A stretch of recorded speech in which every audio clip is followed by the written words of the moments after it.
You know, they're selling y'all wolf tickets, people. You're eating them right up. Hey, pussy, are you still there? I back. Trust me, I back.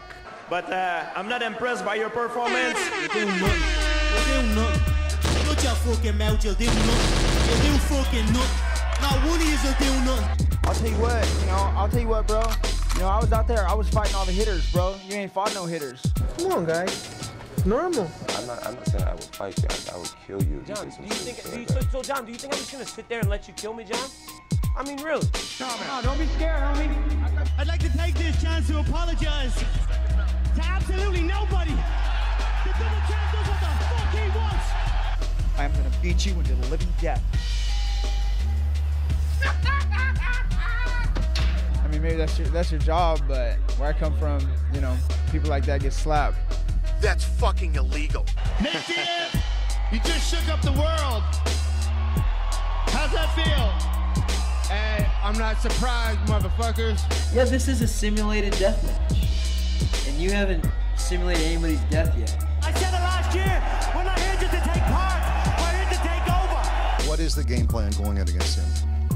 The game plan is you go in there, hit him with some good shit, don't get hit, and come home with a pocket full of cash. Who the fuck is that guy? Everybody's on steroids. The whole UFC, everybody. I'm gonna go home tonight. I'm gonna drink a Coors Light. That's a Coors Light because Bud Light won't pay me nothing. Do you want to be a fighter? That is my question. Any of you radio personalities think you want smoke? Call me Mr. Chimney. I want smoke. Yes. What is up? MCR family. Another daily edition and a late edition over here on the West Coast and 8 p.m. over here on Pacific Standard Time. I know for Fugai over there in Texas, it's 10 p.m. A little late night edition of the show. Hit the like button, share the show, subscribe, listen on podcast form, drop that 5-star review on iTunes. I'm Matt, the Hipster Hunter, and obviously we've been discussing all things MMA. We have the UFC London card to review, UFC Nashville card to preview, and obviously the TJ Dillashaw complete debacle, scandal, whatever we want to call it, with USADA. You know, it's not picograms this time, guys. Don't worry, but it's definitely an interesting story to delve into. Plus, a couple of fight announcements. Luke Rockhold getting a big fight, obviously, in the light heavyweight division to sort of, I think, put him in title contention quickly. Kevin Lee moving up to 170, facing a fellow guy that has also made the trip up from lightweight. A ton of news to get to, break down, discuss. But, of course, I'm joined today by the illustrious Mr. Bring Sexy Back? What's the catchphrase you got there? Sexy is as sexy does. That's the new one? Is that Spread the sexy? That's the other one. Yeah. A lot of sexy going on out here. You're just mixing it up now, I see. I forget, with sexy something. Shit. Obviously. The Clapback Cartel also. We all here on a rampage. Okay, I see you like Shazam, just mixing up your name as time goes on. Maybe it's lawsuits that have delved into it. But anyways, joined obviously by Anthony Walker of Sharedot.com, fellow colleague. Anthony, good to have you back on the show. How are you doing on this fine Wednesday night? Feeling good, man. I just got back from training at the Sparta Academy in Westwood. If you are in the Los Angeles area, check it out. I promise my head instructor, I would wear my coach jacket on air so we can advertise it all. So come check out Sparta Academy. Muay Thai, Krav Maga, BJJ, MMA. Come get this work. Yes, go get that work. Yes, and of course, also joined today by the usual co-pilot in this seat, the Chewbacca of the Millennium Falcon, mainly due to the beard. And also, I would say all of us today, look at all of us sporting the beard right now. Look at us, man. But Fugatti, how you doing tonight, Fugatti, over there, late night over there in the Dallas-Fort Worth area? How you doing? Feeling good, man. Ready to talk some UFC, some MMA. Let's get into this. I'm excited to review the card. I feel like we're always like a few days behind on this, but it's only Tuesday, right? No, it's Wednesday. It's Wednesday. Fucking Wednesday. Yeah. Yeah, we're always a few days behind. This is when we should be previewing the new one, but we kind of smash it all together. We'll get better at this. We do smash it all together. And I've always said that, like, mainly due to the fact that we get a lot of views for our boxing content. We're going to do a lot more boxing shows, MMA shows, just the way it is. But because we have Anthony on today, I think me and Anthony, we talked, Saturday, Sunday, try to sort of pencil this in. It doesn't matter. We're going to have a lot to discuss. Even if we didn't, we have Anthony here, so we're going to be talking a lot because Anthony never breathes in mid-sentence, let's be honest here. But let's delve into this London card first because it is Wednesday. Let's get to it as quickly as possible before we delve into this TJ Dillashaw breaking news today, which definitely has MMA world all in a tizzy. I'm going to use that word, in tizzy. I don't know if that's a real word, but... That's the word. That was the word I would have used. Right, yeah. Like, it's not chaotic, but, like, we're all just, like, spun around a little bit. You know, not a lot, but a little bit. But anyways, UFC London, Jorge Masvidal coming out here, man, with a 3-piece Minnesota multiple times. Obviously knocking out Darren Till in devastating fashion in the second round. And obviously the post-fight scuffle with Leon Edwards has definitely, I think, overshadowed it in some way. But Anthony, let me swing it over to you first. Break down the main event. Jorge Masvidal defeating Darren Till. Were you as shocked as I was, as Fugatti was? If you don't know what our reaction was live, go check out our video on YouTube, the media reaction to the knockout. I was screaming. Like I was not expecting it. You know, the feint jab, you know, the shuffle with the left hand. It was a perfect setup, and the knockout was brutal and devastating. Your thoughts on it? I was just as surprised, man. I did not see it going down that way. I'm not necessarily surprised that Masvidal won, but that it was such a devastating knockout was what really got me kind of thrown off, man. Going into that fight, I thought that it would end up being a close decision that Till would win.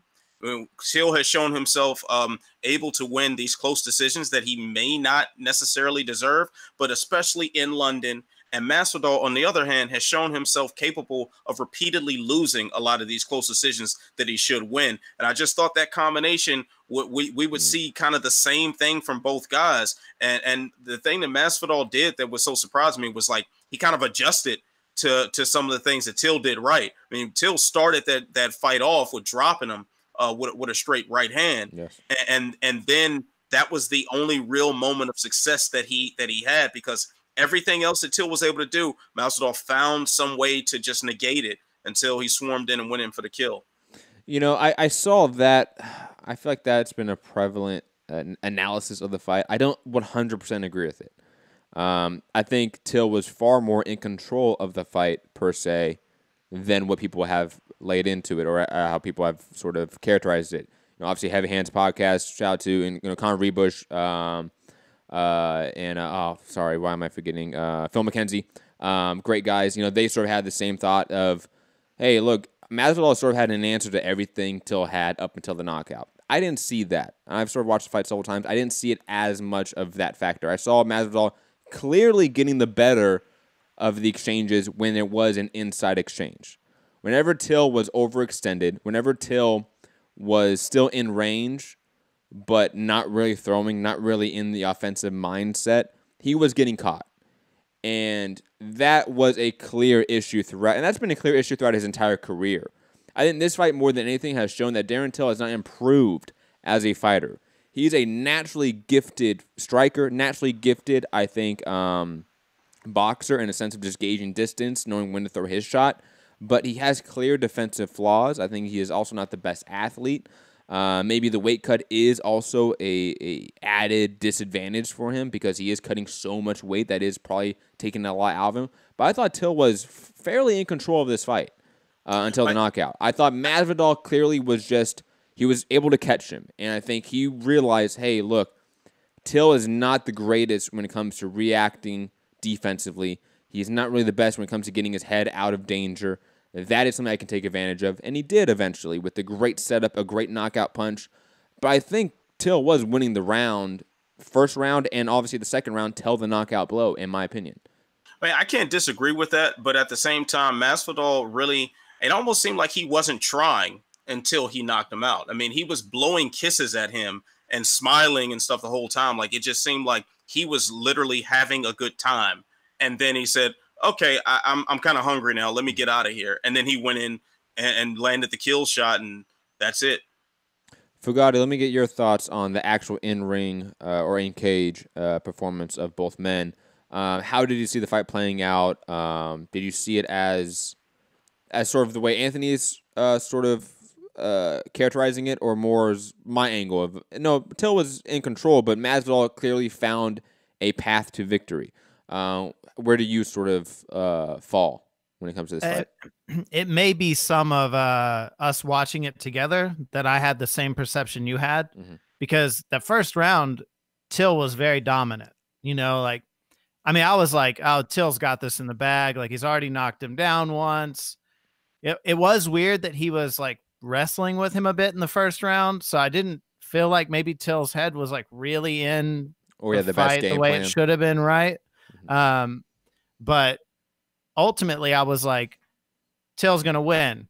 Then when the knockout happened, I think what really happened is Masvidal's had so many fights, you know, and I think almost half of his losses or something are by split decision. It's like 5 or 6 of his losses, I think, are split decision or something. It's crazy. So he's obviously like a really good fighter, right? He just hadn't had a win in a long time. I think what happened is Till was keeping his chin up way too high. I think Masvidal was kind of noticing that he was open to be knocked out. And then as soon as like there was an opening for him to close the distance quickly and catch him with that left hand, he did it like immediately. And Till just was not ready for it. Like, it was almost like he was in such control. He wasn't even aware that he was in danger at that point. Right. And then it was just too late when it happened, is how I felt it went down. But yeah, I can see it the other way too, because Masvidal never looked uncomfortable either. But that is Masvidal. Like, I mean, that has been Masvidal's sort of both the gift and the curse of him as a fighter, is that he's such a natural fighter that he does sort of put himself in situations that he is losing rounds, losing on points. Maybe he does not realize that. Look at the Ally Quinta fight, for example. But Anthony, how hard of a reset is this for Darren Till? I mean, is this sort of like a huge implosion? Like, he needs to get a new camp, new coach, new division, new everything. Does he need to change his total environment in order to succeed? Or is this just a fact of, hey, Tyron Woodley, one of the most underrated champions in UFC history, Jorge Masvidal, one of the most underrated fighters in UFC history. Is it just, bad matchmaking in a sense, that 2 tough opponents back-to-back, or is this really an indictment on Darren Till's skill set? Honestly, I think it's a little bit of everything, because the UFC has made it no secret that they are really, really high on him, and they really want to push him very far, very fast. So to throw him in there against Tyron Woodley at the time they did, when he was coming off of, I mean, he's shown a repeated inability to be reliable on the scale. His fight leading to a title shot was a very, very debatable split decision. And it was also a fight where he missed weight by like 4 pounds. So those are not conditions that you want to put somebody into a title shot in. And then to feature him so prominently on the advertising thing, it was very clear they wanted Darren Till to have that belt.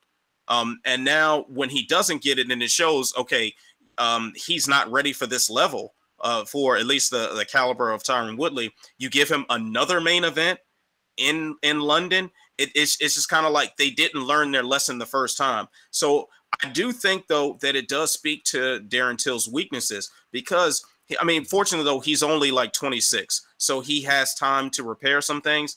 But you gotta train with more guys with more of a wrestling threat, that you can see all these different looks. I think you gotta take him off these main event spots in favorable hometown conditions, so that way he can just develop. He can just fight without the pressure of friends and family and country behind him and cheering him on in the stands. And it just would be much better for his development if they took a step back in that sense and let him grow more naturally into the fighter that he's supposed to be. And then on top of that, you factor in that huge weight cut. That can't be doing him any favors as an athlete. And maybe he functions better if he's in the weight room more and he's doing more powerlifting, and maybe then he can outmuscle some guys. Maybe then his deficiencies as a grappler won't be as apparent, because he'll have more speed over some of these guys and he'll be fresher. So there are so many questions that we're left with. But I think everywhere across the board, there needs to be some sort of reset done on Darren Till's career. I'm probably a little more extreme than you. I think that Darren Till needs to have a hard reset. Like, he needs to find a new camp, and I would probably recommend maybe Faraz Zahabi, maybe AKA, like, somewhere that is a North American big team, big gym that's going to have a wide range of sparring partners, looks to get,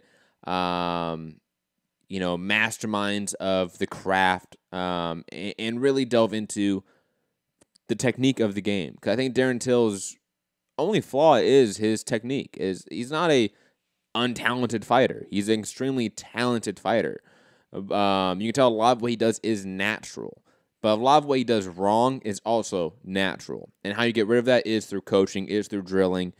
And I just don't think he's getting that. Like I've said, I think we've seen the same Darren Till now for how many fights. That is a significant issue for a 26-year-old. And let's be honest, when he fought Stephen Thompson, was he 24 years old? So that's an issue. We should see a fighter progress in distinct ways from fight to fight if they're truly on that path towards greatness. And we aren't seeing that yet. And I think that's in large part due to a lack of new environment, a lack of new looks. I think getting into a sort of rut when it comes to training is a fatal flaw or fatal mistake for fighters to make, in my opinion. Fu, let me get your thoughts more on Jorge Masvidal. What's next for him? Obviously, the Ben Askren fight, I think, is the most obvious next matchup. We are going to get into the Leon Edwards scuffle in a bit, so hold off on that. But if you are playing matchmaker here, if you are Sean Shelby, McMaynard, who do you sign up next for Jorge Masvidal? Is it Ben Askren? Is it someone else? Is it Leon Edwards? Do you wait for a bit? Do you throw him in there with a title, maybe a Kamaru Usman if Colby Covington is still not negotiating with you guys as politely as the UFC would like? What would you do for Jorge Masvidal next? So I could definitely see them going the Ben Askren route, especially the fact that, Dana White, even though he's playing nice, I still don't think is a huge fan of Ben. Of right? course not. No. And I think Masvidal is like a nightmare matchup for Ben. I think, he's just tough as fuck. He can wrestle really well. He's, obviously got great hand speed and power. He's going to catch him when he's trying to shoot in. Like, Ben is a zero threat in striking, like we talked about on the walkout after the show on Saturday. Ben's got to work on striking because he has to be able to do enough to keep some of these top level guys honest. And right now, there's nothing to really keep them, honest, from just being able to dominate him, right? In those areas, like Lawler really put it on him until he got choked out, which is probably how a lot of those fights are going to go. It's just, is he going to be tough enough to make it through all those fights, right? And let's not forget, Jorge Masvidal was able to only lose a very narrow split decision against Damian Maia, and he competed, I would say, fairly well against Damian Maia on the ground, fairly competitively against one of the best Brazilian Jiu-Jitsu grapplers of all time in MMA. He's no slouch on the ground. I mean, and especially with that Damian Maia fight, that was at a time where Damian Maia was shredding through everybody. Yes. He was annihilating everyone who even thought about touching the mat with him. And for Jorge Masvidal to be able to, at some points, neutralize, at other points, kind of out-grapple and out-position, that means a whole lot. I think Masvidal is like the nightmare matchup next to Robbie Lawler for Ben Askren. Obviously, Dana White seems to be of the mindset that a Ben Askren Robbie Lawler rematch should be next. I don't see why. Maybe because Robbie Lawler's always been a Dana White love child in a way. Like, Dana White's always had a deep affection for that guy. Maybe it's because he really hates Ben Askren, but I just don't see any need for it at this point. I feel like Ben Askren should be on an expedited process towards a championship title. It just so happens that a better contender is right there, Colby Covington. So and all intents and purposes, Usman Covington should be next. And now we have Masvidal versus Askren as the clear number one contender fight. But, Anthony, let's sort of delve into the mind of Dana White and more likely WME here. What do you think the UFC does here? 'Cause I think what we want is irrelevant. What does the UFC want in this situation? What will they get in this situation? You know what? I wish I could answer that question because a lot of times now the matchmaking seems so random and so counterintuitive. I can't call it, but I can definitely say this. Askren versus Lawler 2 is not it. That's just not it. I mean, being at UFC 235 fight week and seeing Askren in the room and seeing how he literally lights up the room and everyone is excited to be around him and he's holding court and he's just, I mean, he might as well have been doing stand-up comedy routines. He was just attracting so much attention and so many positive vibes. Look at the views on YouTube of all the major outlets that were covering that fight, and everything with Ben Askren attached to it got a lot more views than anything else. Ben Askren is a star, and they really lucked out by the way that fight ended. They really lucked out. So you have to protect your investment. Protect that investment a bit and maximize the star power. Him fighting Robbie Lawler again is not going to maximize that star power. Maximize that star power by fresh matchups against the guys that he has been calling out, the guys that have been engaging in the verbal warfare with him, which is only going to increase the amount of eyeballs on it. I don't think this is really that difficult of a concept to understand. And if Dana White's hatred of him is overshadowing this, I mean, that is not a man that's ever looked to pass up money. So it's time to be consistent, Dana. Get the money. Ben Askren is the money.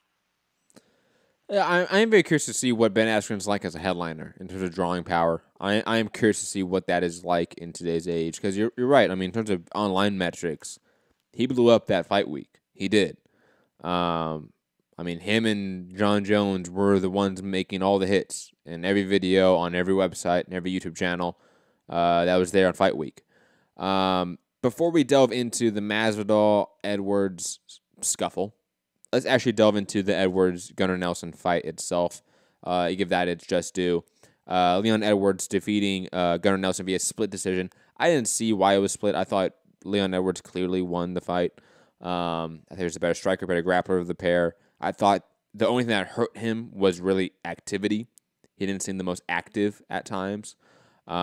He is a guy that is sort of like Masvidal, composed, and sometimes a little bit too composed, if that is such a thing, where he is a little bit lackadaisical in there and lets things happen more so than be pre-active in the cage.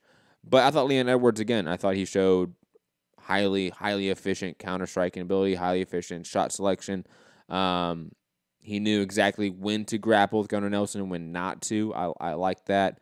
And plus, he's a guy that he is a chameleon. He is part of this post-Fox era of a UFC fighter that you really can't nail down in terms of a specialty. He doesn't have one thing that he is great at. He is really good and above average at everything. I thought Leon Edwards put on a good performance. It wasn't great, but it was a good performance. Anthony, your thoughts on this fight? I definitely think the performance was. I mean, it was a good performance. It was just surprising how he got it done. That first round where he was able to out-grapple Gunnar Nelson was just the last thing I expected to happen. Mm-hmm. And then at that point, I think he just really took his foot off the gas and said, hey, I don't really need to do much else. And he picked his shots. And now how that became a split decision, I agree with you. That's atrocious. The judge that saw that for Gunnar Nelson, either one, had the two mixed up and for some reason couldn't tell the difference between Gunnar Nelson and Leon Edwards. And if anybody listening to this doesn't know what they look like, trust me, they're very different. Hey, it's really hard, man. It's really hard to tell sometimes. Yeah, man, I can't tell. I don't see color, so I can't tell who's who. It was just absolutely ridiculous. Or that judge needs to not ever be allowed near a scorer's table ever again for the rest of his life. That was atrocious. But Leon Edwards did what he needed to do, and I think it's unfortunate that they weren't able to capitalize, or he wasn't able to capitalize off of that big win over Donald Cerrone. I mean, you put him on a main event in Singapore at some weird time on a Fight Pass card that barely anybody gets to see. And while he took out one of the more popular names in the sport, there was nobody there to see it. So at least with this co-main event spot, there were a lot of eyeballs on it because of Darren Till, and partly because Ben Askren was making the trip to stir up some shit. So maybe he gets a piggyback off of that, and then of course his confrontation with Masvidal backstage gives him some sort of popularity boost to get this man a shot at somebody within the top 10. Absolutely agree. Fu, your thoughts on this co-main event on UFC London? Yeah, I think Edwards was pretty dominant. I agree a lot with what Anthony said in terms of some of these guys get so comfortable and they just let up, you know, kind of like we saw John Jones do, right, against Anthony Smith, where it's like the decision's in the bag, nothing to worry about, don't put myself in harm's way, coast through, get this win, right?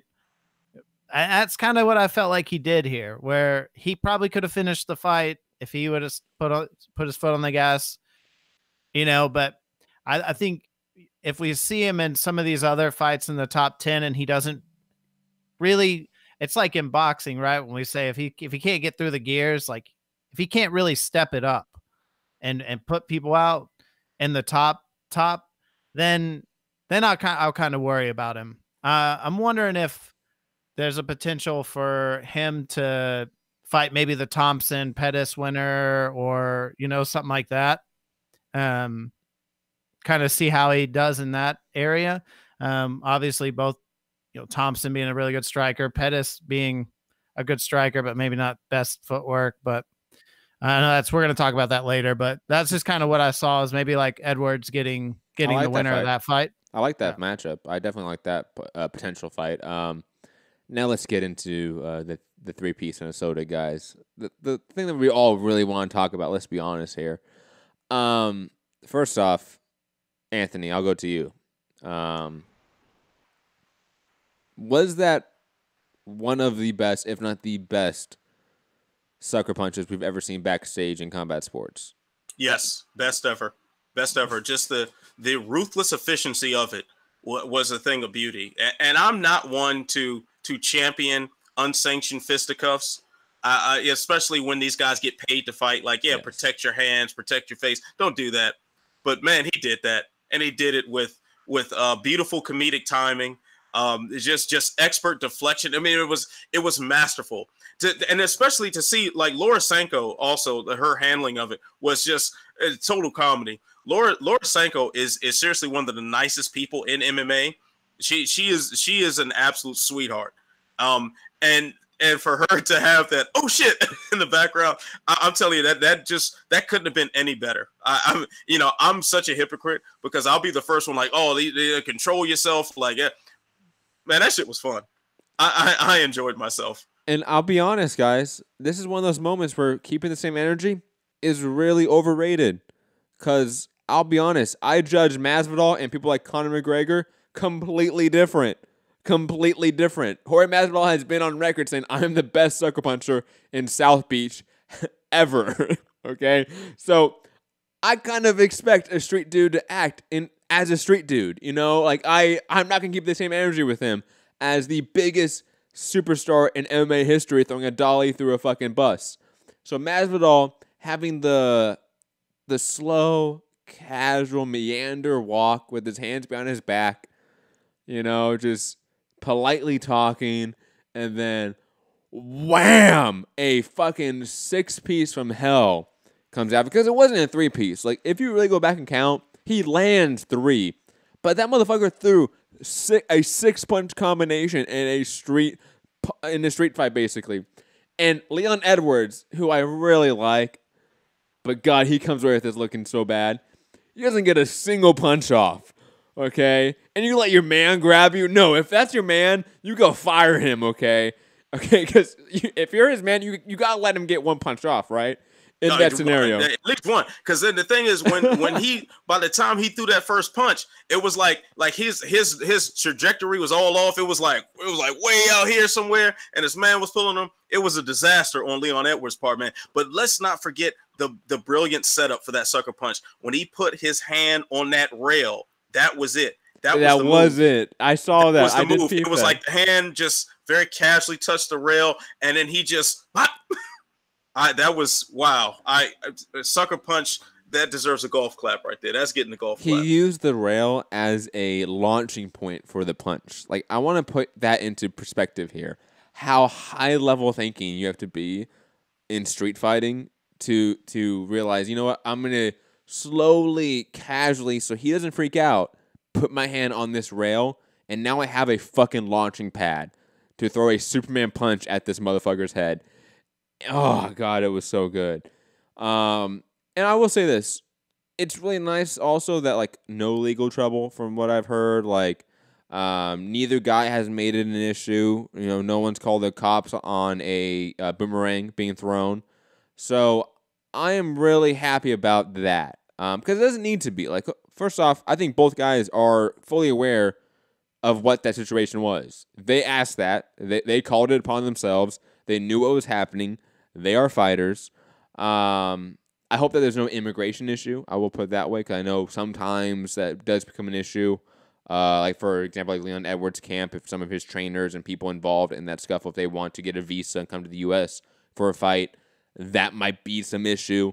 But I hope that's not, because as far as I know, there hasn't been a legal issue. But damn, Jorge Masvidal, the best sucker puncher in MMA history. And I will say this as a diehard Diaz fan.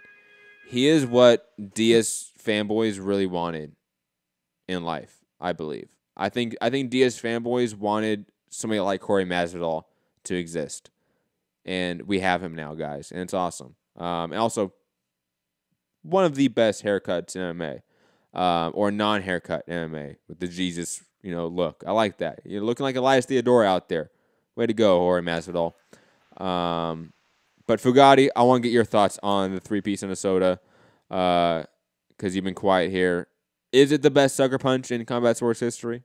No, it's up there, right? It is probably the best. I'm thinking of some times in boxing press conferences where someone got a couple punches off, but that one was the placing of the hand on the rail just to like kind of disarm him. Like, oh, he's got his hand on the rail. He's chill. And then just how quick he just popped him like 6 times. It was fucking crazy. And the girl was hilarious when she was like, Jorge, like, come back here. And he just strolled off. He was like so chill. He was like, hey, say it to my face. And he's like, hey, come over here, brother. And then he's just like, fucking starts swinging. I was like, damn, he's such a gangster. On Heavy Hands, they were like, he's the East Coast Diaz brother. He is. I was like, that's so dope. Like, it's so true too. He's just mad relaxed. He never gets like upset. Even when he was talking to Ariel about it, and he was like, if someone puts their hands up, they're gonna punch you in the face on the street. So that's it's obviously that's not gonna happen. I just punched him first, and I think Bisping was saying that he had kind of connections with Leon's team, and that no one was pressing charges. So I think they just want the fight. I think now they want to get in the cage and work it out. So, but man, what a funny moment. And honestly, like, I'm not going to keep the same energy either, because when a guy tells you that what you have to have in this game is a good sucker punch and a 50-yard dash, like, he's fucking street. Don't come up talking shit to him, like and when somebody, like, I don't know if you guys have ever been in a fight, but when someone says, say that to my face, and then they walk up to you, it's going to be a fight. Yeah, it's action at that point. No, at that point, it's already a fight. Yeah, it's already started. Like, don't hold back at that point. Just go ahead and floor him. That is not something you say if you don't want to get hit. Just say it. That's it. And Masvidal, he tried to warn everybody too.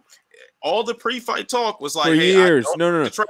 He's warned people for years. He said this for years.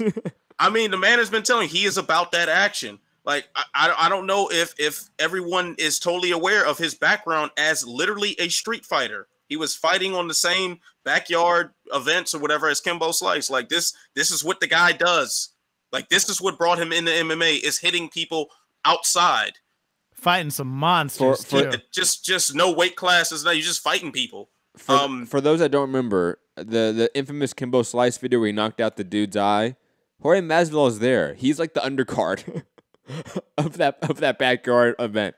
Okay, Masvidal has the ponytail, no beard, right? Back in the day, like Masvidal's been a street dude, a day one, an OG for a very, very long time, for decades now. Honestly, like it's been decades. Don't test his gangster, to quote the great Tekashi. Don't test his. It's not going to end up well. Look at the picture of Leon Edwards' face post the scuffle. He got pieced up, man.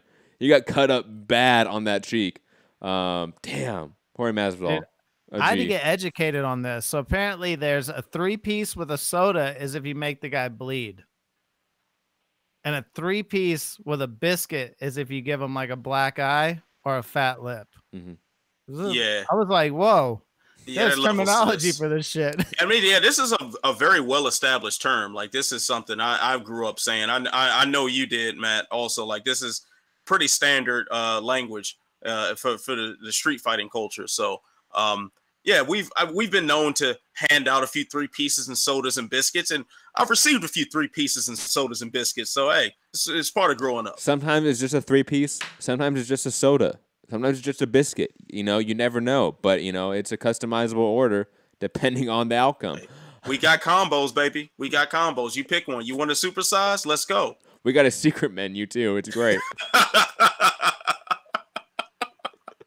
Anyways, I'll be honest. The rest of this card wasn't the greatest to me. Not because of the fighters on the card. Like, the Nathaniel Wood fight, I thought he looked great.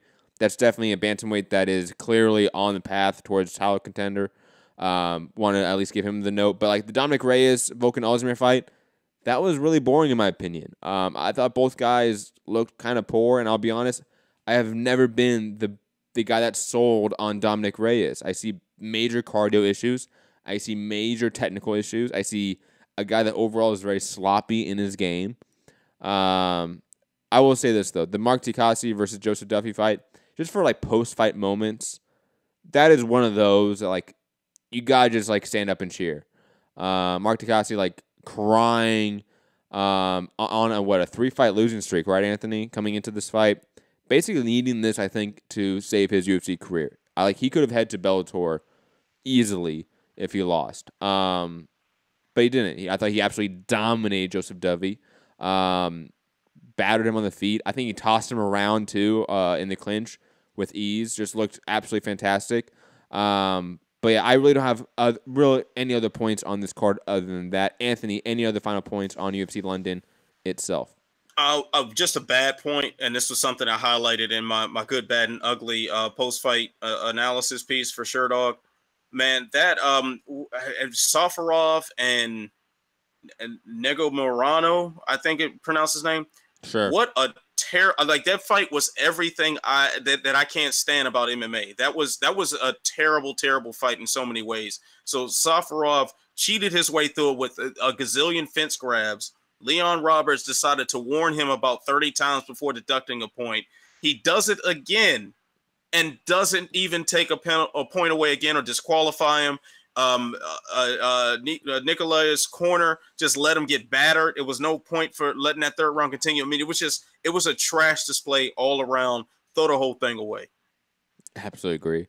That was I remember seeing that and I had to turn off my TV. I was just like, no, I don't want to see this fight anymore. This is too bad. He's had at least 10 fence grabs in about 30 seconds. This is egregious. Fu, any last points on this card? Not really. I think the only thing that, I think a lot of these fights didn't really lead to anything. We talk about this all the time, right? Where it doesn't lead to something bigger or better. It's kind of a weird thing. So, the fact that Masvidal's not going to be fighting for the belt next, most likely. The fact that Reyes said he needs 2 to 3 more fights before he'd take on John Jones. It's in your top 5. You can't need 2 or 3 more fights. The division is stale at this point. It's I guess Santos is going to be the next guy to fight Jones. So it's just a weird spot for me. And the card wasn't that fun, but the Masvidal Till fight really really made it kind of worth sticking through, Yes, absolutely agree. Can I just jump in with one more point before we move on? Of course. Now, this card was not good. It wasn't a good card up until like the last couple of fights, until something interesting really happened. But imagine how bad this would have been if this was on Fox Sports 1 and the main card started at 10 p.m. Just keep that in mind. We're very blessed right now, so let's not forget. We're going to talk about this ESPN Plus pacing when it comes to the new pay-per-view deal in a second, so don't worry. We're going to talk about ESPN pacing a lot coming up. God, I can't believe the UFC made that deal. But digressing, let's talk about UFC Nashville rather quickly because I'll be honest, this card's even worse than the last weekend's card. This is not a deep card at all. Even the main event, Stephen Thompson versus Anthony Pettis, a fight that I would say no one asked for, no one wanted. Makes little sense. Also, Anthony Pettis moving up to 170. I'm not the biggest fan of that. I thought he was already looking kind of pudgy at 155. I didn't think he has looked like his best shape as of recent. Plus, he's on a long losing streak. Stephen Thompson seems like the worst matchup for him. Other than that, he will give Anthony Pettis room and space to get his offense going. I see a lot of kicking, a lot of feints. I see a really bad fight in terms of actual in-cage action. And eventually, Stephen Thompson is going to hurt Anthony Pettis with one strike and then follow up with it and put him out of there, in my opinion, whether it's the third round, fourth round, whatever it is. And the time in between the first bell and that finish is going to be largely a Darren Till, Stephen Thompson-esque fight. I don't see a fantastic kickboxing match where we see a bunch of GIFs automatically be produced that the UFC can use on their Twitter accounts. Like, I don't see that at all. Anthony, your thoughts on this UFC Nashville main event? This is also a fight I kind of don't need to see. It seems like something that will be fun to play on the UFC 3 game. Yeah. But not something that will be fun in actual reality. So what I see happening is Anthony Pettis initially starting off kind of aggressive and being fast and at least trying to move in, but Wonder Boy stopping that with his front side kick or some looping shots coming in. I see him having a hard time closing that distance against Thompson. And then once that happens, Pettis kind of going into a defensive shell. But then Wonder Boy is not the guy to really charge at you aggressively. He still wants to sit back and counter strike. And much like we saw with the Tyron Woodley fights, like he's not going to just rush in there. He's still going to kind of play to the outside, even when that necessarily isn't working for him. But with this working for him, he's going to stay there. Pettis is going to stay in that shell. And I think he just point fights for the rest of that fight, and I think it's going to be a pretty lackluster decision for Wonder Boy. Absolutely agree. Fugatti, your thoughts on this UFC ESPN Plus main event? No, I agree. I think Wonder Boy always has a lot of trepidation in his fights, right? He just kind of like couple rounds to fill the guy out before he really starts doing much. You saw it against Masvidal. Masvidal got maybe like one or two good significant strikes on him where you could see maybe he hurt him a little bit and backed him up. But let's face it, like Pettis doesn't have the footwork that like a Masvidal does. He's not as good a natural fighter as like Masvidal.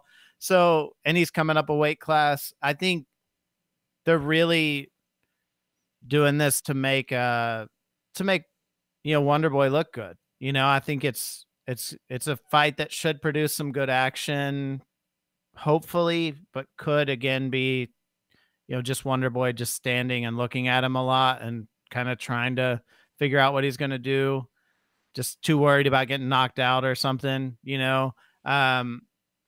So I think I'm with Anthony on this, probably like third or fourth round knockout. Or just miserable decision of 5 rounds of not a lot of action, like I'll put it this way. If by round 3 we get like no significant shots at all, like nothing significant lands from either party, I might just turn off the TV Like, I might just, you know what, I'm good, guys. You know what, I don't need to see another 2 rounds of this. Thompson, here's your UD. Here's your 50-45 decision. We never needed this fight. Pettis, please retire, because I think maybe you are just on expired time here. The rest of this card, though, I will say there are some highlights, like Macy Barber's on the card. I think she is a fantastic prospect. Luis Pena is a fantastic prospect as well, plus has one of the best throws in MMA at this point. Curtis Blades, Justin Willis should be a fun, sloppy heavyweight fight, but Curtis Blades, I think, is just a little bit too technical, a little bit too clean in that matchup. Devison Figueiredo, who is an undefeated bantamweight, or I should say flyweight, against Jose Formiga. That is a good matchup. I definitely think Figueiredo should win in devastating fashion at some point. Angela Hill, I should say this. I've always been a fan of Angela Hill. She's also on this card, but nothing that I'm really excited to watch. This is one of those cards where it's a lot of fights, a lot of filler. Something, you know, again, a lot of this should be undercard fights on bigger events if they had 20% less events per year, but they don't. They have 50-plus events per year, and that's how we have it. Any last thoughts on this card? Any sort of standout fights? Any sort of standout prospects, contenders you guys are looking forward to seeing? Well, I'm sure we'll touch on this a little bit later, but it's a shame that the Juicy Formiga and the Figueiredo fight is kind of for nothing. That this is a fight that should be leading toward some sort of title shot, but we all kind of know that the question marks that are hovering over the 125-pound division, and probably will be intensified by some of the news today, depending on what direction the UFC goes in. So it's just a shame for those two guys that they're not actually fighting for a title shot, but they're fighting to keep their job in the UFC, because the loser of this fight's getting cut. Absolutely agree. I think that's a good segue to go to this TJ Dillashaw news. Obviously, I think really, again, causing the MMA world to be in a tizzy right now. Have everyone's head spinning, not really expecting this kind of coming out of the blue. At least maybe not out of the blue if you're Cody Garbrandt. But TJ Dillashaw relinquishing his UFC title after an adverse finding per USADA, and obviously that will have its own due course and process to figure out whether the validity of the adverse finding. But TJ Dillashaw sort of taking the preemptive step and vacating the belt, I think, is something to sort of make of note. And also his sort of statement via Instagram. I will read it. To all my fans, I want to be the first one to let you know that USADA and the New York State Athletic Commission have informed me of an adverse finding in a test taken for my last fight. While words can't even begin to express how disappointed I am at this time, please know that I'm working with my team to understand what has occurred and how to resolve this situation as quickly as possible. Out of fairness and respect to the rest of my division, I've informed the UFC that I'll be voluntarily relinquishing my title while I deal with this matter. I want to thank you all in advance for the support. Now, Anthony, as you alluded to, it's sort of with the Figueiredo fight, like what is next for flyweight.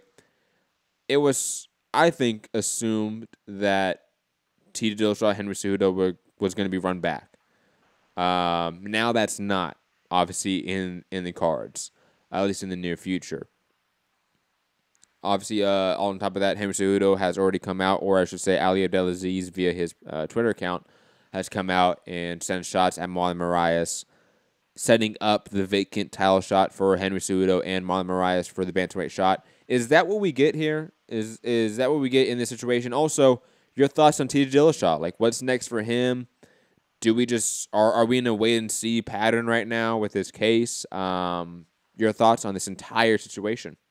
So first, commenting on TJ Dillashaw, I think the wait and see approach is probably the right thing to do right now. If anything we've learned from John Jones's recent troubles with PED issues is that there are nuances to this that scientists don't even seem to understand, or at least the information coming to us that's being reported to the media that we report elsewhere is that nobody really knows what's going on. So for all we know, it could be a similar situation. That is a possibility. So let's just just wait and see on that. I think as far as TJ Dillashaw's statement and him relinquishing the belt, I think that's more of a PR move than anything else, because he can just get in front of the story. He is the one to break this story. He is the one to say, hey, I'm going to give up the belt out of fairness. So even if there is something a little more sinister going on in the background, at least from public appearances, he's being the bigger man. He's doing the right thing, and he's kind of letting things play out in a way that is selfless for him to pass on the belt. So I think I just want to wait for more information before we cast a judgment on Dillashaw from this. As far as what the next move is, I think they're looking at Cejudo versus Moraes. I don't think that is the direction that they should go. I think you should, especially in an era where you want to have all these fights, you need divisions to fill those cards out, and 125 is a division of people that can fill these slots. And there's still a lot of good fights to put on in that division, but I think in this super fight craze era, it just seems to make some sense. And I guess if you want to look at it in a lineal standpoint, yes, Cejudo did beat the bantamweight champion. So while it wasn't in that weight class, in a loose lineal sense, he does have rights to that title. So whatever. At this point, I think they're just kind of shotgunning it in any way, shape, or form they can. I agree with a lot of what you say, but before I delve into sort of my points about it, Fugatti, I want to get your thoughts on this breaking news today. TJ Dillashaw, again, vacating the belt due to an adverse USADA finding. Your thoughts on what's next for both the division, bantamweight, flyweight, and what's next for TJ Dillashaw? Well, I'm gonna withhold my judgment because I am gonna keep the same energy. You guys are such wusses. No, come on. Because I am gonna keep the same energy. I wasn't really worried about John Jones. We're losing our edge, guys. Come on, right? Because I think it'd be unfair not to criticize John Jones because you just want to see him fight, and like TJ is probably in the same class. Like we don't really know what happened. Most likely he was using something to cut weight. I mean, probably not even something really for strength purposes or anything like that, because he's trying to cut a massive, I think they say he was trying to cut 29 pounds in like 7 weeks or 6 weeks or something. It was a crazy amount of weight. So everybody is on steroids. Everybody's on steroids. The whole UFC, everybody. Hey, man, it's not just Nate Diaz throwing out prophecies, man. Cody Garbrandt did say this. I'm just saying, because I'll keep the edge, guys. I'll keep it 100, you know. I want smoke. It's not like I'm going to get a TJ Dillashaw interview anytime soon, let's be honest. MCR's not getting that exclusive. Let's play conspiracy here, guys. Come on. It's okay. No one's listening. Cody Garbrandt did say TJ Dillashaw is the one that, quote, taught everyone at Team Alpha Male how to use steroids, right? Which also was the biggest self-own in history. Yeah, I used to train with you. You taught me how to do steroids properly. Yeah, like well, he might want to change his technique. Oh, shout out to Cody Garbrandt.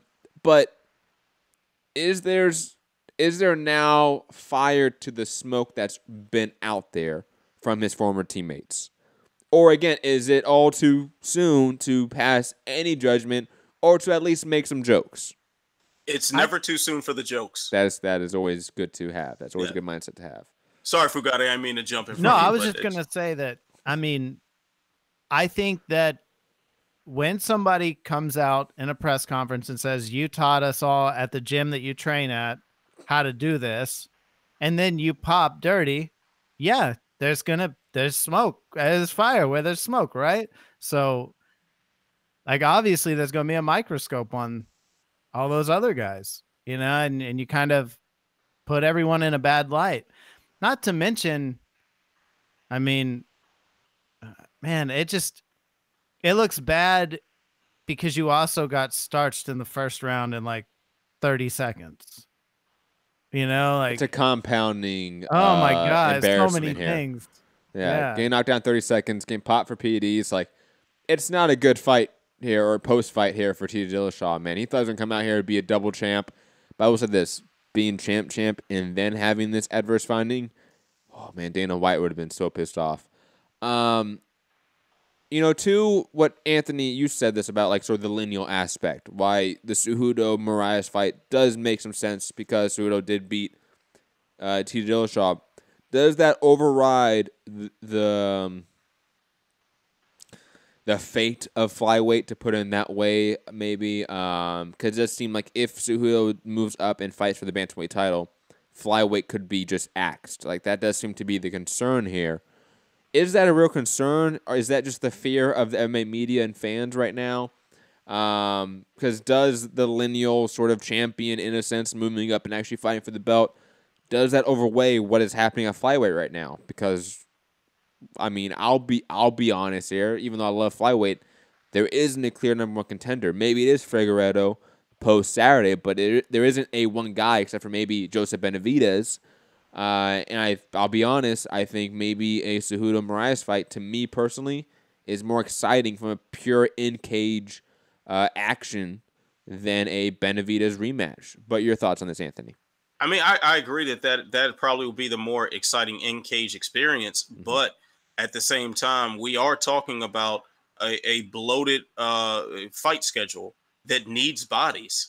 And they've gotten rid of so many flyweights, guys like Shorty Torres. Like, they just got him and cut him like right away once they just decided that they were done with flyweight. It just doesn't make a lot of sense. And then you also think too, if they want to have title fights to headline every single pay-per-view, wouldn't it be nice to have another champion? Wouldn't it be nice to have two champions as opposed to one? It just doesn't make sense. And then it's always, of course, now with Dillashaw popping for whatever substance it is, there's always this I'm sorry, before I lose my thought, I'm tripping. There's always this, that you need to have these title fights on the card. So you got to put these guys up there. But wouldn't you like to have multiple ones? You can spread these title fights out instead of just one guy who's going to lord over two divisions. And it never works out. There's not been a single case of a champ that has worked out. It didn't work with Conor. It didn't work with BJ Penn.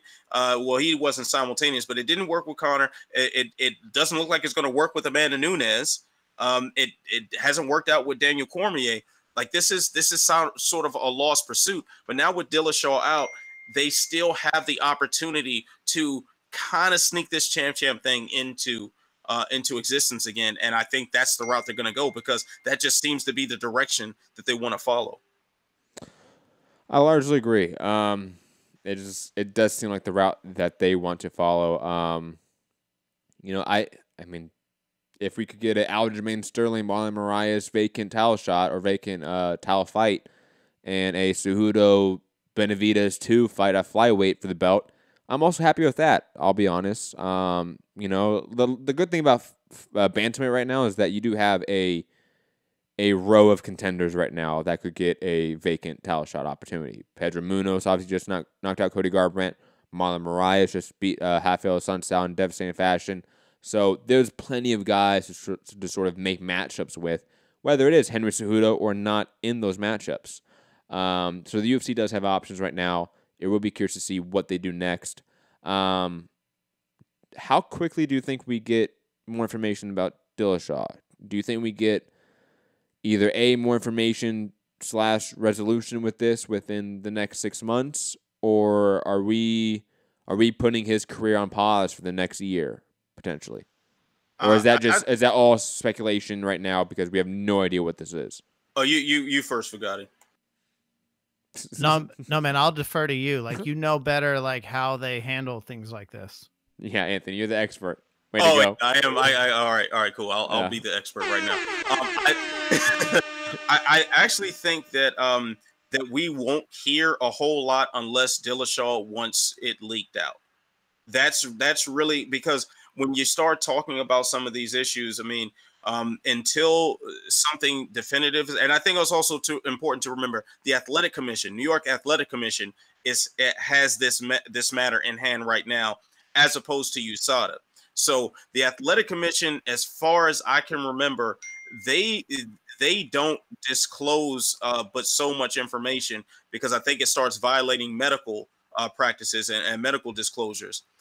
Then if you look at USADA has its own standards of how the protocol that they handle with this, and typically they don't say anything except for a suspension length until the fighter or his camp decides to leak it out, and until they speak on it, they're silent.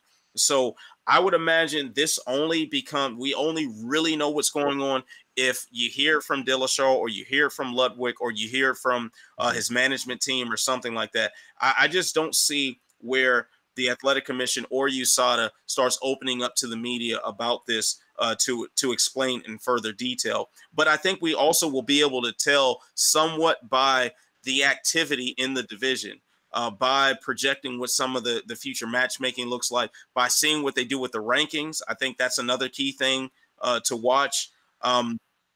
So there'll be clues, and maybe we'll get definitive answers, but that's going to be up to TJ Dillashaw.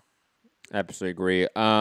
Let's delve into this ESPN Plus pay-per-view news and announcement. I forget who actually broke the news. I think it was Ariel Helwani or Brett Okamoto. It seems to be one of them nowadays. Shout out to Jason Burgos in the chat. What up, Jason? Oh, Jason Burgos. Oh, Captain Credential himself, the CEO collector, making an appearance, man. Look at that. Hold on, let's get the good soundbite out for here, man. It's a celebration. Fireworks. It's a beautiful occasion. Jason's in the chat, guys. Jason's in the chat. Mr. Panty Dropper. But let's delve into this ESPN Plus news. I will admit, I'm completely shocked by this. I don't understand the complete logic in it, because it seems like you're automatically cutting off a large percent of your profit for pay-per-views is when you don't work through all these distributors, whether it's DirecTV, Dish, or wherever it may be in the cable provider industry, and now your sole distributor is ESPN Plus. I am A, shocked by this, B, confused by it. Anthony, your thoughts on this news that, again, UFC will now distribute their pay-per-view solely through ESPN Plus, no longer can get it through your cable provider, whatever it may be, only ESPN Plus. And correct me on this if you can, Anthony, because I haven't heard of this. Even Fight Pass, I believe, is not going to be offering pay-per-views, only ESPN Plus. So, yeah, correct. Only ESPN Plus. That is, again, crazy. So your thoughts on this, Anthony, and why the UFC would do this? Well, I think we've heard about the UFC having battles with DirecTV and Comcast and all these pay-per-view distributors over how much of a percentage that they take from the UFC events. And I do know at some point in time it was 50%. And correct me if I'm wrong. In the boxing world, I think that's the standard. About 50% will go to the actual distributors or the cable companies. So they've been negotiating to get that lowered for quite some time. And there were reports toward the end of last year that they were going to make more of a percentage on the pay-per-view sales. And I saw that being reported by MMA Fighting. Now, I would have to assume that those negotiations didn't go very well. They didn't go to the UFC's liking. Maybe the information was leaked a little too soon. Maybe they were too confident going into those negotiations. And they are definitely all about the money. So I think they broke down the math and said, hey, ESPN is going to, and ESPN, of course, is not disclosing what their cut is, but they figured, hey, we will take a bigger portion of money at the end of the day if the distributors are cut out and everybody is going through ESPN Plus, and ESPN takes what I presume to be a smaller cut, and while simultaneously they really boost their promotion of the UFC, because we've seen it already. SportsCenter features, I think Ariel Helwani has a segment on SportsCenter now. Yep. You see regular UFC news on the ticker all day long. So I think what they're doing now is they're doubling down on ESPN's commitment to mixed martial arts. And keep in mind also that PFL is also offered on ESPN's lineup starting, I think, in the next couple of months. So this is definitely ESPN going all in with mixed martial arts, and we see like they do with the NFL, if they have a vested interest in your sport because they broadcast your sport, they promote the hell out of your sport. And outside of that, I got to think like the UFC is missing out on an opportunity to grow the sport and grow the company as far as the fan base. You got to think they really don't care about that at this point, because the idea of putting a paywall behind another paywall just is too many barriers there. And when you're trying to get the casual fans money, this is the equation I want people to think about when you're talking about this. Now, the UFC has spent a lot of its marketing dollars and a lot of its matchmaking, a lot of its time and effort into roping in the casual fan, which is why we have a Brock Lesnar that they're begging to come out of his retirement and do his one fight every 5 years. That's why we have CM Punk on the roster. That's why we have so many things going on that leave us scratching our heads when we're thinking with pure logic and about sporting integrity. It just doesn't matter for the casual fan. But now that same casual fan that you bank on to pay for maybe 2 or 3 pay-per-views a year, maybe. And now in order for that casual fan to order this pay-per-view, they're going to have to pay a monthly fee for the rest of the year. I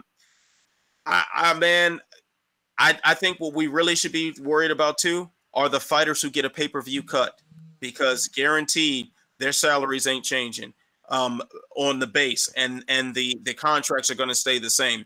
But the pay-per-view points are probably going to go down because the sales are going to go down. So this is helping everybody except for everybody, unless you're the UFC. You mean it's only helping WME and ESPN? Pretty much. Like, I just wanted to say it in a more confusing / poetic fashion. I mean, yeah, that's true. You can do that. Fu, your thoughts on this before I delve into and give my hot takes. You know me. I'm going to get on my soapbox in a second. But Fu, your thoughts on now having to have an ESPN Plus subscription to get UFC pay-per-views? Well, I already have a UFC Plus, ESPN Plus, because I watch so much boxing on there, right? Yeah. And so for me, it's not a huge deal. And actually saving $25 a pay-per-view, because it's only going to be $59.99, or well, it's $15, I guess. $15. No, five, man. Is it 5? Yeah. I thought I paid $75 last time. If maybe you did, you're getting ripped off. Oh, okay. So yeah, dude, that was boxing. That was boxing pay-per-views are worse. UFC pay-per-views aren't terrible. What do you think about this? And then I'll let you roll with yours, because you're gonna have way better points, and I don't want to steal any of your thunder about this, but do you think that the UFC coming in on ESPN, having massive numbers, even for undercards and prelims, all that, right? Do you think ESPN's just going to dump a massive amount of capital into the UFC, and that's why they said, hey, we're just going to put all our pay-per-views on you and everything, and then they're going to get an even bigger deal for the regular programming? That's what I'm wondering. If they're like giving up a little but gaining a lot on a different end. Well, again, it's always depending, like, when you ask, like, is this good? Like, the fundamental question, like, is this deal good? It depends who you're asking about. Like, is it good for ESPN? It is. And to answer your question more directly, ESPN obviously realizes the moneymaker that is the UFC product. I've said this on numerous occasions. The NBA game average is 1.5, 1.6 million on ESPN. So there's around 82 games per year that are featured on ESPN, and the average is 1.5 million. UFC prelims are hitting that number. You know, for boxing, you get maybe the Lomachenkos and the Crawfords hitting that number on ESPN. But for the UFC, they're hitting it out of the ballpark every time now, it seems.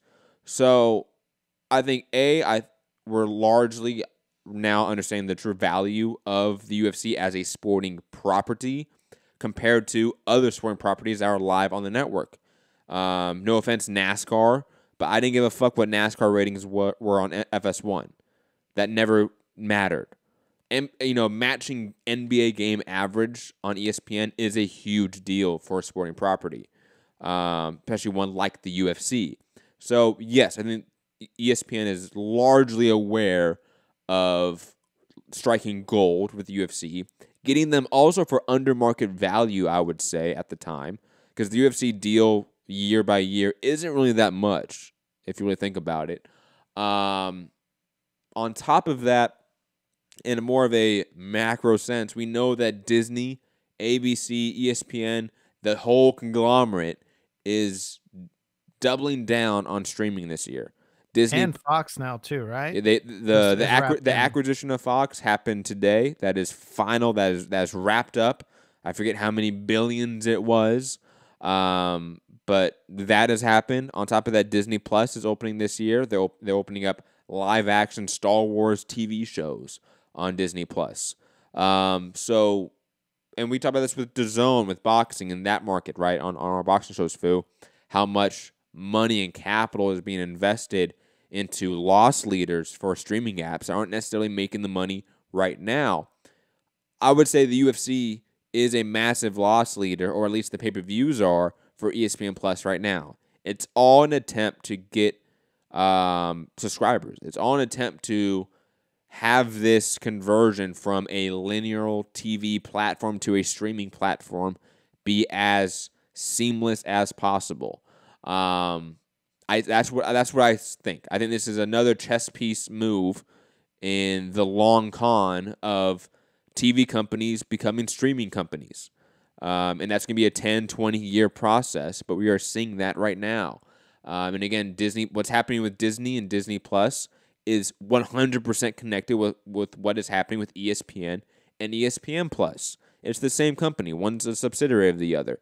And on top of that, the UFC brand right now is hot. It is like, even though I think us inside the bubble are 100% fatigued by the oversaturation now of near a decade of the Fox era, now the UFC, the ESPN era, but the brand is doing numbers across the board, and that ESPN machine is 100% behind the UFC. It seems.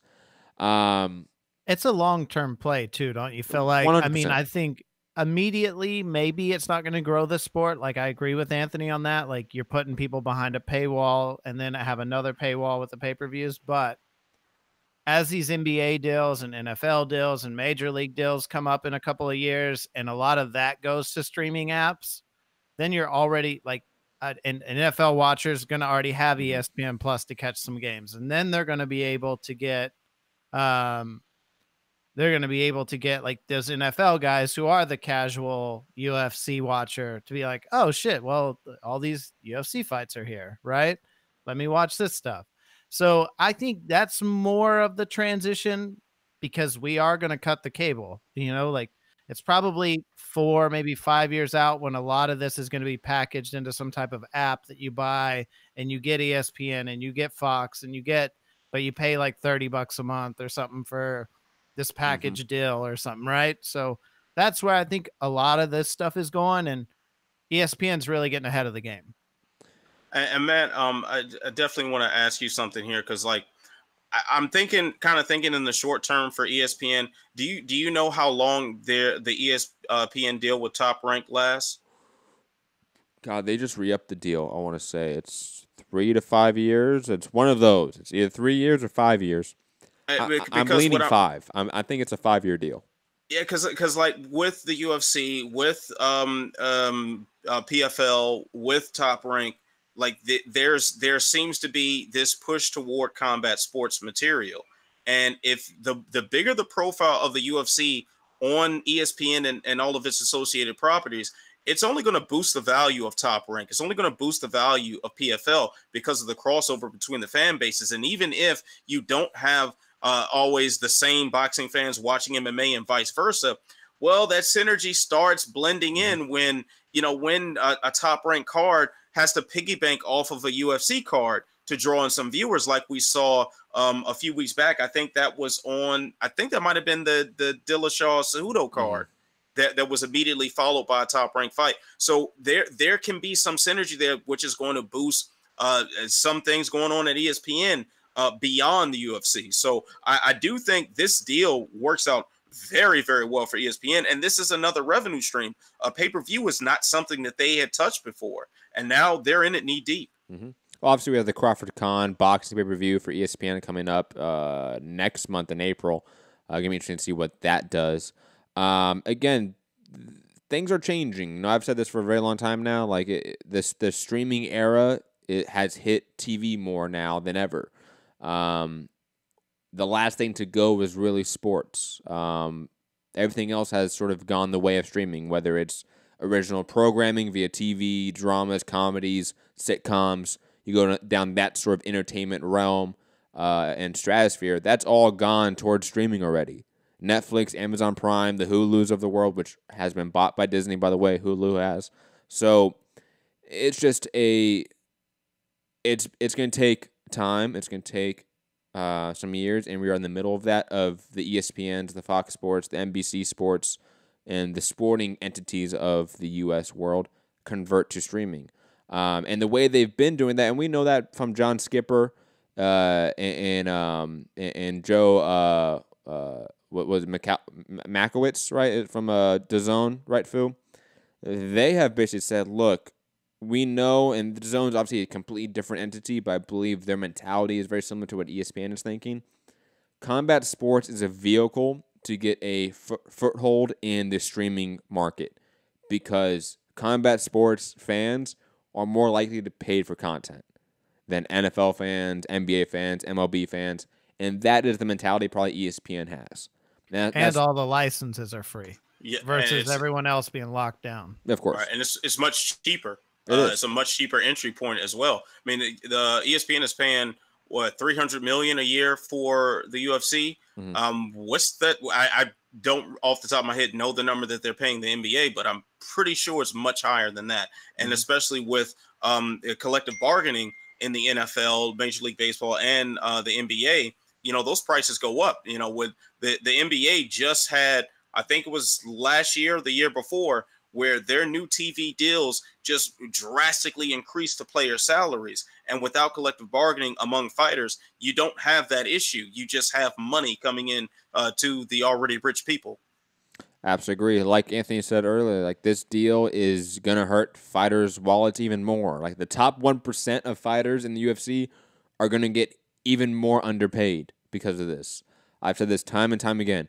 John Jones, probably, if not the best MMA fighter of all time, a guy that has never sold below 400,000 pay-per-view buys, a guy that just did back-to-back 600, 700,000 buy rates in the UFC, got paid 500,000 guaranteed.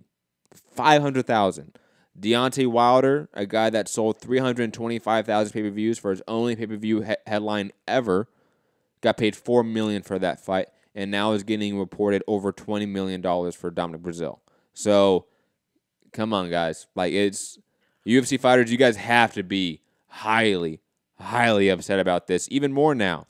Like, if you're a Conor McGregor who was caught on video on a table somewhere in a brewery, like, I don't know what he was doing at one of his Proper 12 factories, you know, yelling about how he needs equity in the company. Like, it's sad when arguably the biggest pay-per-view star in history in combat sports is demonstrably underpaid.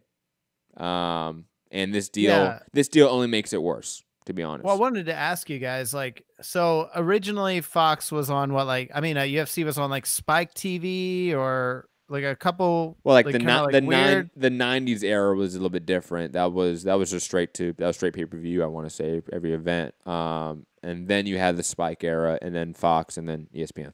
Yeah, but they kind of jumped around a little bit before Spike. Like, they found a temporary home with some offshoot Fox Sports channel. They had some partnership with the Best Damn Sports Show, period. There's some little offshoot show that Tom Arnold and John Sally used to host.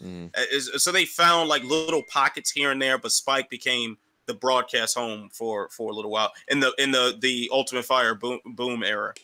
Okay, so then my next question would be, how much was really known about the financial side of those deals with the broadcasters?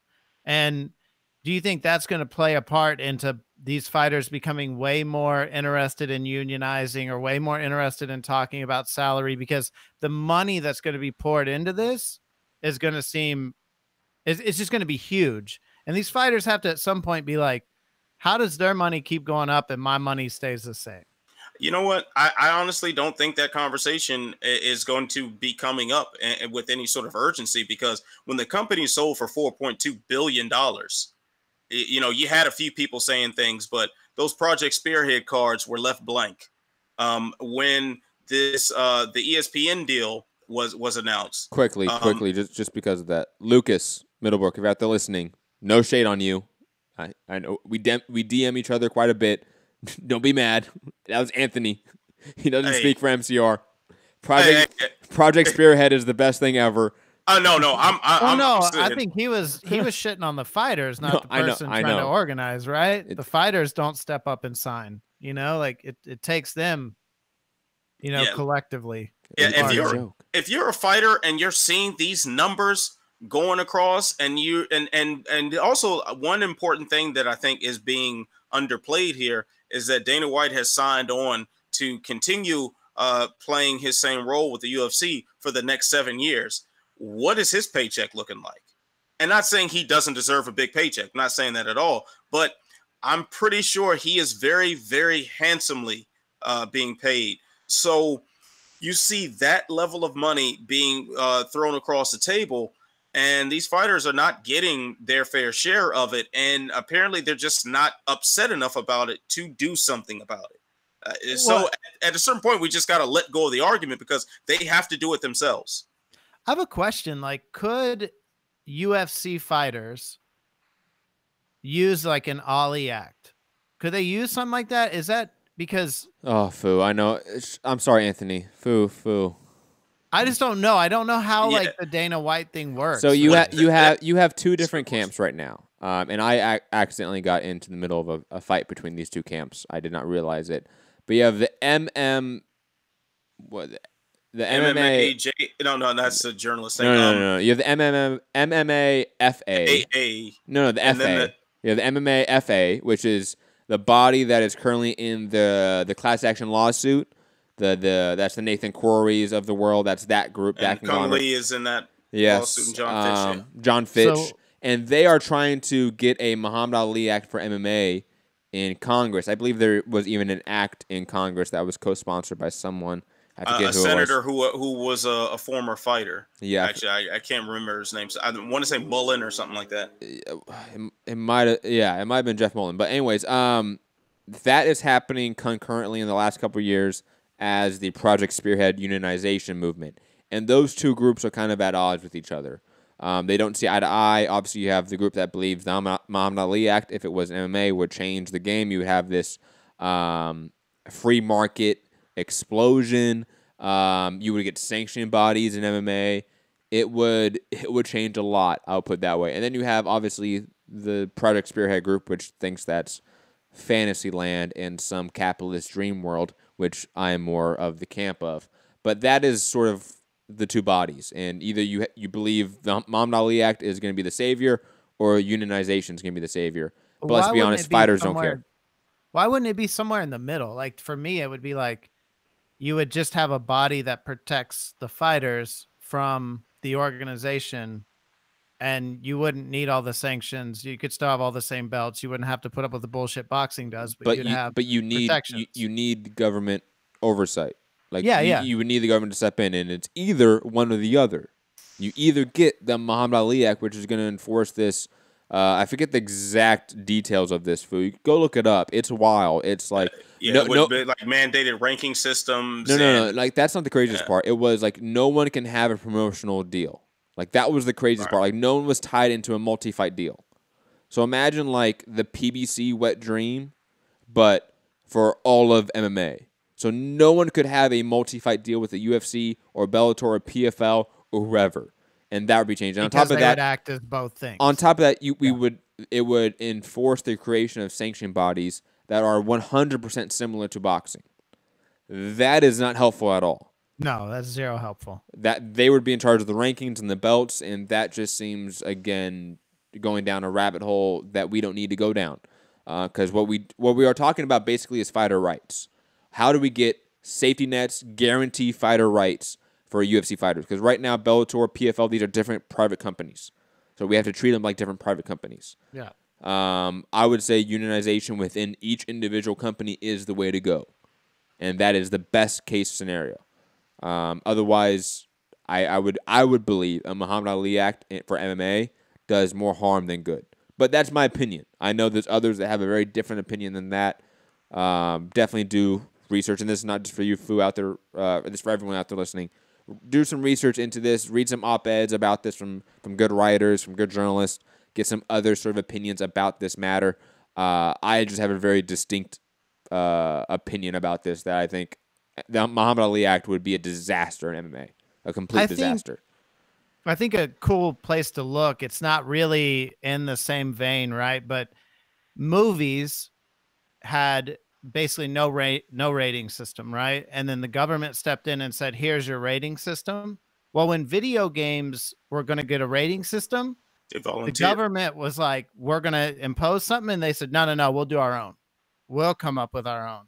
And I think that's probably like, I think at some point, if that was going to happen to these organizations, then you're right. Like, no, create your own, make it better for the fighters and actually have the fighters be a part of it. You know, like the NBA does or the NFL does, where there's player associations or, you know, the players union in basketball, like that. They do a lot of good work to make sure the profits are split to some degree evenly, where you have to have certain, minimum pays and maximum pays based on franchising people and et cetera, right? So that's such a far out dream. It would be nice. Yeah, I know. Nice. But with these deals, it really, I love the sport, but we talk about it all the time that it's hard to watch a boxer just turn down $120 million contract when these guys are making like 500K. 120,000. Yeah, right. You have Amanda Nunes, Chris Cyborg, both fighting for 300K each in the best female fight ever in combat sports history. Nobody getting certain figures guaranteed. This is the world we live in, guys. Conor McGregor is underpaid. That is the crazy part. When we talk about the biggest pay-per-view star in UFC history is being underpaid, that is a distinct systemic issue with just the percentage of payout for the athletes, for the employees, which is what they are. But hell, I mean, we're going to 20 years, 40 years on the line, Anthony. One day we're going to get there, man. It's just we'll be old and gray, but it'll happen. It's not going to be this generation, in my opinion. I just see these fighters being far too selfish to put their issues aside and to come together and to make an organization together. But it would be great. It would be great if like a Woodley would be a fighter union president, like a Chris Paul or Dwayne Wade back in the day, right? Like that would be great. But the closest we got to that was Brian Rebney, Dallin Cerrone, Tito Dillashaw, George St. Pierre, and Cain Velasquez with the AAA shirts. That was fantastic. Right. Goddamn. Anyways, let's get to these couple fight announcements, and then let's head out of here. Luke Rockhold fighting Jan Blachowicz per Breck Okamoto. I like this matchup. I think it makes sense. Also, I do like that he's fighting one of the legit light heavyweights. Like he's not fighting a Thiago Santos, who's another middleweight that's moved up.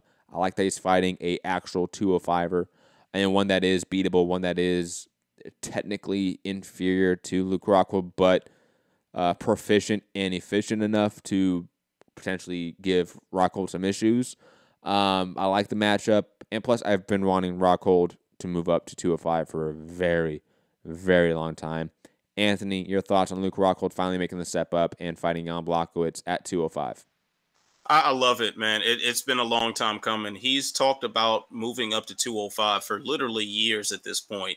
And we've seen him have what appears to be chin issues. We've seen him get rocked quite a few times, get dropped, get knocked out, and just hoping that he has more of a chin at 205. And I think also, too, man, he has a very exciting style to watch that matches up very well with a lot of guys at 205. And he is a massive guy. For anybody who hasn't seen Luke Rockhold in person, I can tell you, I've stood right beside the guy. He is huge. The type of guy where you're thinking, like, how did he make 185? So I think it'll be much healthier for him, be much better. And he has a path to the belt. He has a path to a title shot. Of course, with the chaos with Robert Whittaker right now being injured, and Kelvin Gastelum and Israel Adesanya fighting. Adesanya clearly is the darling of that division from a marketing standpoint. You got to think everything they do is going to favor him. Chris Weidman still kind of in the mix of that if he can get his health issues together. Rockhold having his rivalry with Weidman, but it's just not a lot there for him. And Yoel Romero still hanging around. I think with him getting older, him having a harder time cutting the weight, and him having these health issues himself, and just testing new waters, man. 205 is barren. Why not? I think he gets a shot at John Jones before most other guys because there's a backstory there. There is the friendship with Daniel Cormier and this AKA rivalry. So you've got the storyline, you've got a style that matches up in an interesting way. Why not? I agree. Fu, your thoughts on Rockhold moving up 205, fighting on Blachowicz? Yeah, I think this adds somebody to the mix that may actually be a threat to John Jones at some point, right? Or actually just might be an interesting B-side on a poster. I'll put it that way. Exactly. True. Because when you look down the list, like I was looking at it and I'm like, man, if Reyes is 2 to 3 fights away, I mean, then you got Ozdemir or Anderson or Thiago Santos. Everyone else has fought it. Hey. Or my boy Johnny fucking Walker, the best dancer in MMA history. Put some respect on the man's name. Yeah. I mean, I feel like that would be rushed. I think he's probably a year away, right? Or more. But he's definitely creative as shit. And who knows, John's a little timid early on, and you never know what Johnny Walker can do in the first 30 seconds, right? Absolutely agree. I think Luke Rockhold is just he adds some excitement to the division, some name value to the top 10. Because let's be honest, the top 10 right now, I would say, it's not really talentless. It's just is nameless. Like, there's no name in that top 10. And we're so used to light heavyweight being filled with a top 10 of all names. There was once a time when 205 had Chuck Liddell, Tito Ortiz, Randy Couture, Vitor Belfort, Vanderlei Silva, Rampage Jackson. You go down the list, and that is an insane top 10 of all stars. Of course, this era is drastically different. I think they added Luke Rockhold to the mix. Definitely add some excitement to it.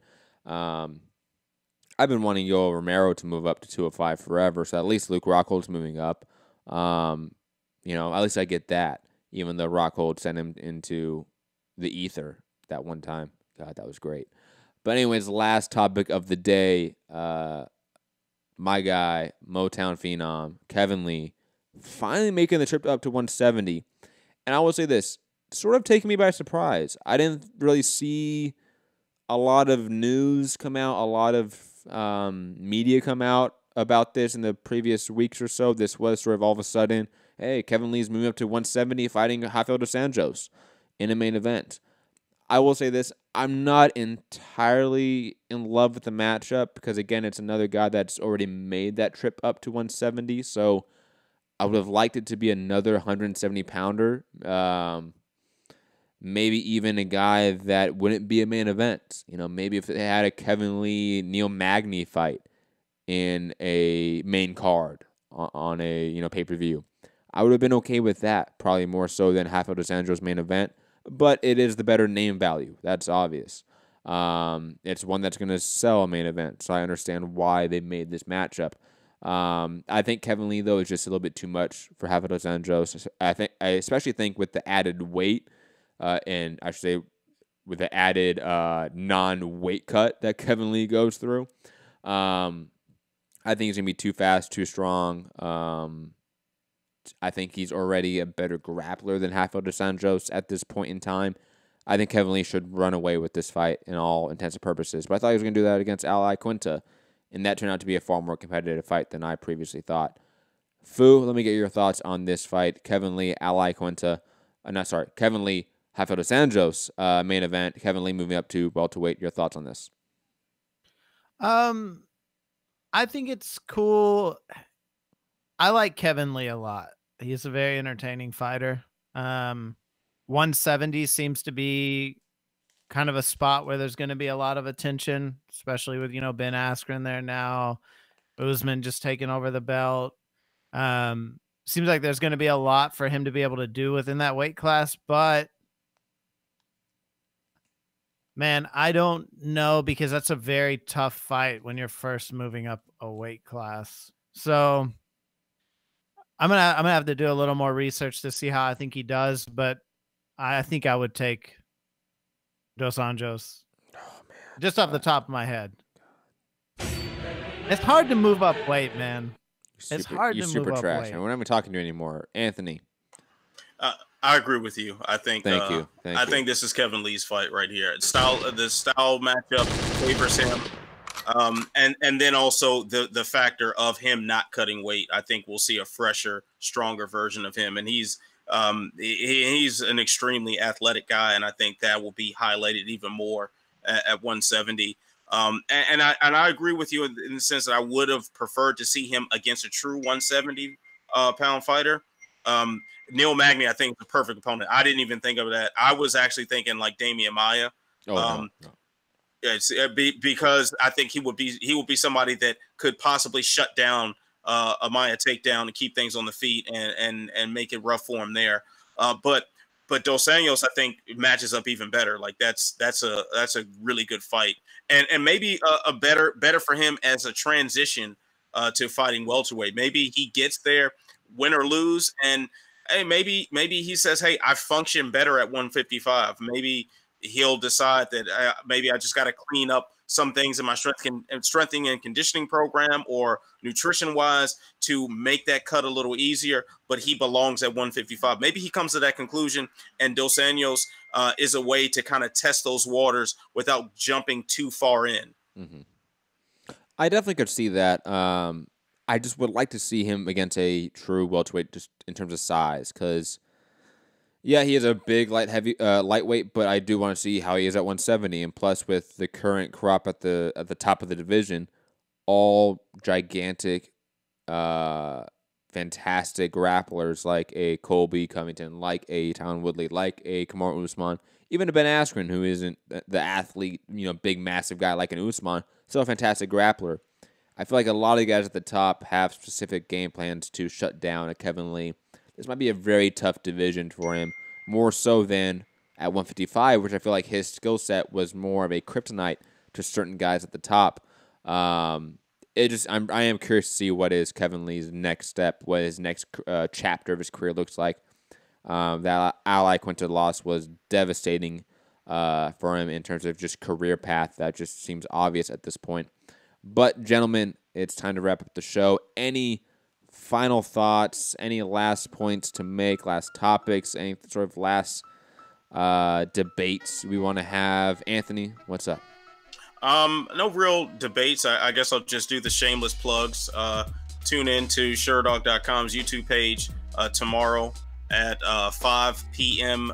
Pacific. That's 8 p.m. Eastern for The Trenches, a live chat with myself and the homie Jason Burgos. Dropped a guest spot on Collider Sports MMA Takedown as well. And then I've got the Walkout Network, my personal channel. I haven't decided if I'm going to do a walk of shame for this event because it is such a dreadful card. It's shameworthy. That's the point. It is shameworthy. All right, so Walk of Shame is going to be live immediately after UFC Nashville, so tune in. I want to see you all liquored up off of like at least 3 scotches and just head into a walk of shame about a very shitty card with a bunch of shitty fights. I want that content, Anthony. I'll be spilling whiskey over in my cup, that's for sure. Because the weekend means cheat meals, baby. Let's get this work. Fugatti, final thoughts. Where can people find you at? Final thoughts, man. It was great to do the show with you guys. Chat was awesome. Thank you guys for being engaged and having a lot of knowledge over there. It helps me out a lot. You can find me on all platforms, Fugatti_MCR. I've been a lot more active on Twitter for you guys. I'm trying to. I've noticed that. It's nice. It's nice. Yeah, trying to throw some of my opinions out there about stuff and kind of show that I'm maybe a little less casual than people think, but I also try really hard not to offend people, and some kind of a fence sitter when it comes to that. But I've been getting a little more vocal out there, so follow me on Twitter and talk shit. It's fun.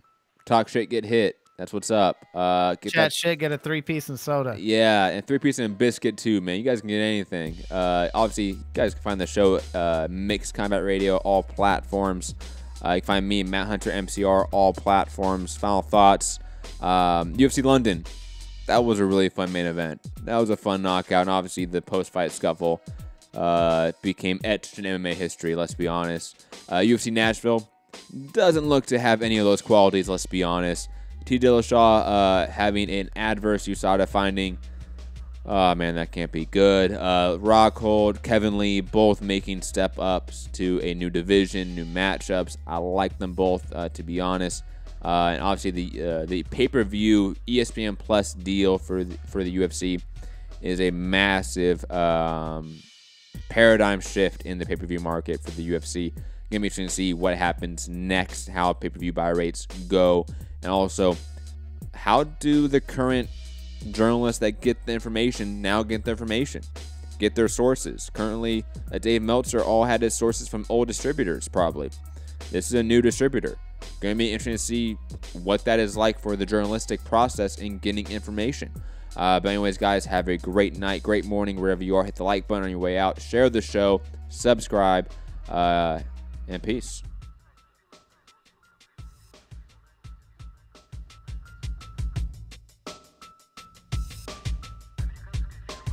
Everybody's on steroids.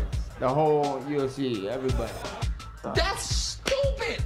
Use your common sense. Hey, pussy, are you still there?